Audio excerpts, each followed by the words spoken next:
dai, facciamo.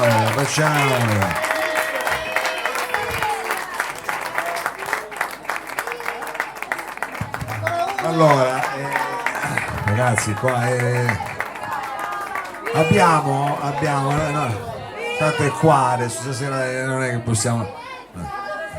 Vabbè, dopo si accettano poi dopo. Allora io adesso, Luciano, un compito ingrato il tuo, perché abbiamo però è anche, diciamo, una maniera proprio super chic che abbiamo di concludere il salotto questa sera, perché è quello che vorrei sempre avere, cioè una specie di mega blob di quelli che sono stati gli artisti di questa sera, curato in maniera audio dal nostro DJ Luciano.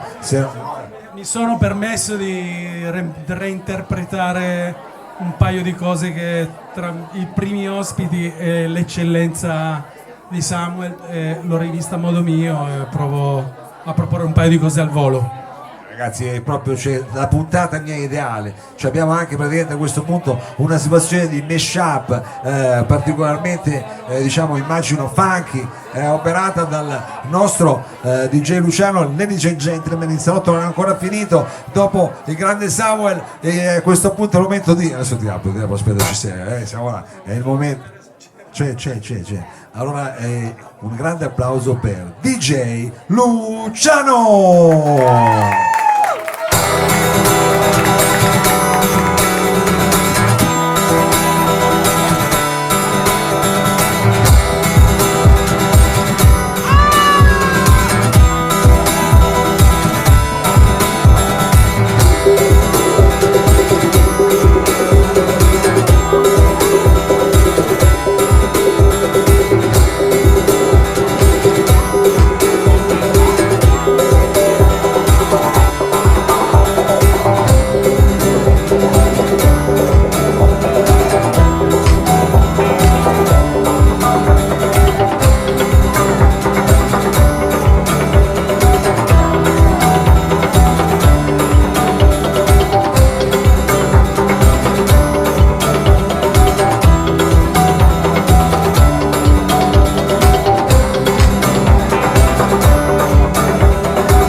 signori, ringraziamo DJ Luciano, Abisso 04, Giuseppe Cunicchia, alla parte tecnica Sergio Limato, Daniela Trelli, Danilo Sanà. Ringraziamo anche Samuel. Per quanto riguarda il salotto, questa sera è praticamente tutto, però è un peccato perché la sigla la dobbiamo mettere, diciamo, questo punto. Vabbè, ma buonasera.